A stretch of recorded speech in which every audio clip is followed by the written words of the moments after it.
कुरान जलाई जाएगी तो हम बर्दाश्त नहीं करेंगे, क्योंकि जो कुरान जला सकता है वो कल को गीता भी जला सकता है। इसलिए एक साथ होकर आवाज उठाने की जरूरत है। मैं कहता हूं मेरा धर्म मेरा अभिमान है, सभी के धर्मों का सम्मान है, न कोई हिंदू है न मुसलमान है, सभी इंसान हैं। मैं कहता हूं बिहार में जिस तरीके से बहुत पुरानी मस्जिद थी उसको जिस तरीके से जलाया गया और दंगा में उसको प्रभावित करके, और वहां तमाम ऐसे धार्मिक ग्रंथ की किताबें थी, कुरान जैसे पाक है, एक रमजान महीना मुसलमान समुदाय का चल रहा है, क्या वाकई में उस वक्त में उस कुरान को जलाना, क्या ये वाकई में देश की सांस्कृतिक और देश का प्यार ये कहता है?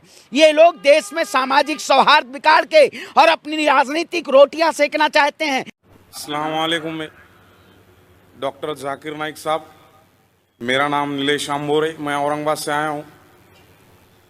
मेरा सवाल ये है सर आपसे, आप जब किसी हिंदू गीता या वेद का हवाला देकर अगर आप कुछ बोलते हैं या कुरान से वो मिलता है तो क्या उसके ऊपर हम अमल कर सकते हैं?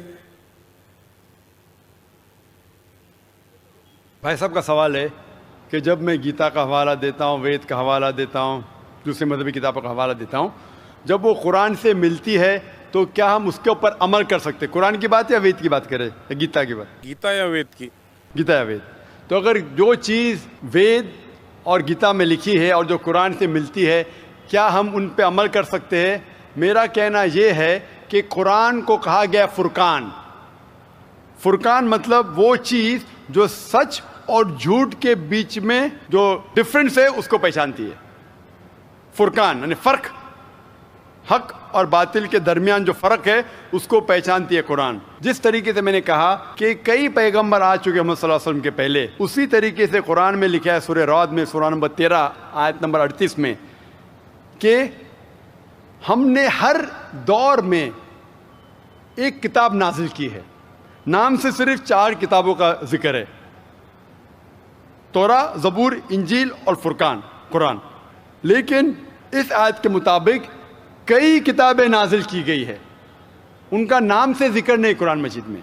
लेकिन जितनी भी किताबें कुरान मजीद के पहले आए वो सिर्फ एक उम्मत के लिए थी, एक ग्रोह के लिए थी, और वो सारा पैगाम महदूद था एक वक्त के लिए।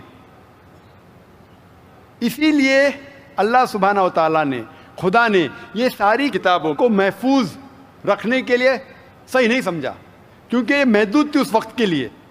इसीलिए ये जितनी किताब पहले नाजिल हुई वो महफूज नहीं है, ना उसकी ज़रूरत है। लेकिन क्योंकि कुरान मजीद आखिरी कलाम है अल्लाह सुब्हानहू व तआला का, इसीलिए अल्लाह सुब्हानहू व तआला खुद कहते हैं सूरह हिजर में सूरह नंबर 15 आयत नंबर 9 में कि हमने इस कुरान मजीद को नाजिल किया है और हम इसकी हिफाजत करेंगे। तो जितने पहले किताबें आए उनके अंदर मिलावट हो चुकी है।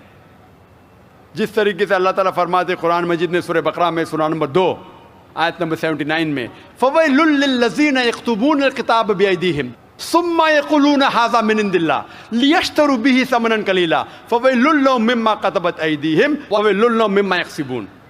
लानत है उन लोगों पे जो लोग किताब अपने हाथ से लिखते हैं और कहते हैं ये खुदा की तरफ से है। लानत है उन लोगों पे जो कमाते हैं, लानत है उन लोगों पे जो लिखते हैं। तो इससे ये जाहिर होता है कि जितने पहले किताबें आए उनमें मिलावट हो चुकी है। ये कुरान आखिरी कलाम है और कोई भी चाहे तो इसको तब्दील कर ही नहीं सकता। खुदा खुद, अल्लाह सुब्हानहू व तआला खुद इसकी हिफाजत करेंगे। इसीलिए आज जब मैं मुताला करता हूँ कुरान और दीगर मजहबी किताबों का, अगर ये मैच होता है, अगर यकसा है, जो चीज़ कुरान और भगवत गीता में यकसा है, मुझे कोई भी गिला शिकवा नहीं है मानने के लिए कि ये पोर्शन, ये श्लोक खुदा की तरफ से है।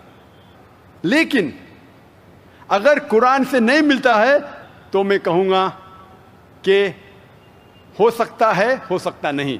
लेकिन कुरान के खिलाफ है तो मैं कह सकता हूँ कि ये खुदा का कलाम है ही नहीं। इसीलिए जो कलाम कुरान से मिलता है, चाहे वो श्लोक हो या मंत्रा हो, वेद का हो, उपनिषद का हो या गीता का हो, या चाहे धम्मा पट का हो, अवेस्ता का हो, दसातीर का हो, चाहे ओल्ड टेस्टामेंट का हो, न्यू टेस्टामेंट का हो, जो भी चीज़ कुरान से मिलती है, हम मुसलमानों को कोई गिला शिकवा नहीं मानने के लिए कि یہ भाग खुदा की तरफ से है। इसीलिए मैं यकसानियत के बारे में जिक्र करता हूँ। तो आपके लिए भी मैं कहता हूँ कि जो इख्तिलाफ की बातें हैं उसे छोड़ दो, जो यकसानियत की बातें हैं, जो आपके किताब में लिखा है, वेदा में लिखा है, पुराना में लिखा है कि आखिरी पैगंबर मोहम्मद सल्लल्लाहु अलैहि वसल्लम में, तो आपके लिए फ़र्ज़ है कि आप भी इस आखिरी पैगंबर में माने। तो आप आखिरी पैगंबर में मानते हैं? हाँ आप आपकी वेद में मानते हैं? हो मानते हैं ना। आप पुराना में मानते हैं? हो मानते। तो मेरे तकरीर में मैंने इतने बार कहा और इतने हवाले दिया कि आपकी मजहबी किताबों में लिखा है कि मोहम्मद सल्लल्लाहु अलैहि वसल्लम अंतिम ऋषि है। आप कल की पुराना पढ़ेंगे तो उनके वालिद का नाम लिखा है विष्णु यास अब्दुल्ला, उनके वालदा का नाम लिखा है सुमति आमिना। वो कहाँ पैदा होंगे? संबाला में, मक्का में, वो चीफ ऑफ संबाला में, कुरैश के ख़ानदान में। सारी चीज़ें मैंने कहा। तो अब आप मानते हैं कि आखिरी पैगंबर मोहम्मद सल्लल्लाहु अलैहि वसल्लम है? हो मानते हैं ना। माशाअल्लाह।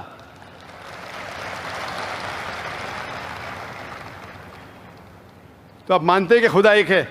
हो बिल्कुल। आप मानते हैं खुदा की कोई भी प्रतिमा नहीं है बेशक। और सिर्फ खुदा की इबादत करना चाहिए? सही। तो आप ये मानते हैं कि खुदा एक है और मोहम्मद सल्लल्लाहु अलैहि वसल्लम आखिरी पैगंबर है? हो। तो जो शख्स इस बात को मानता है कि खुदा एक है और मोहम्मद सल्लल्लाहु अलैहि वसल्लम उसके आखिरी पैगंबर है, तो उसे हम कहते हैं अरबी में मुस्लिम, यानी वो शख्स जो अमन हासिल करता है अपने ख्वाहिश अल्लाह के अहकामात के मुताबिक। तो आप मानते हैं अल्लाह एक है और मोहम्मद सल्लल्लाहु अलैहि वसल्लम आखिरी पैगंबर है? हो मानते। तो आप चाहते कि इस्लाम कबूल करे? ला इलाहा इल्लल्लाह मोहम्मद रसूलुल्लाह। माशाअल्लाह माशाअल्लाह माशाअल्लाह, सुभान अल्लाह। आप सिर्फ ज़बान से कह दिए कि अल्लाह एक है, उसके अलावा कोई माबूद नहीं इबादत के लायक, और मोहम्मद सल्लल्लाहु अलैहि वसल्लम आखिरी पैगंबर, आप मुसलमान हैं। जिस तरीके से आपने सवाल किया मुझे शक हो रहा था कि माशाअल्लाह आप मोमिन हैं, और मैं दुआ करता हूँ अल्लाह सुब्हानहू व तआला से कि आपको इंशाअल्लाह इंशाअल्लाह इस दुनिया और आखिरत में सफलता दे। तो दोस्तों ये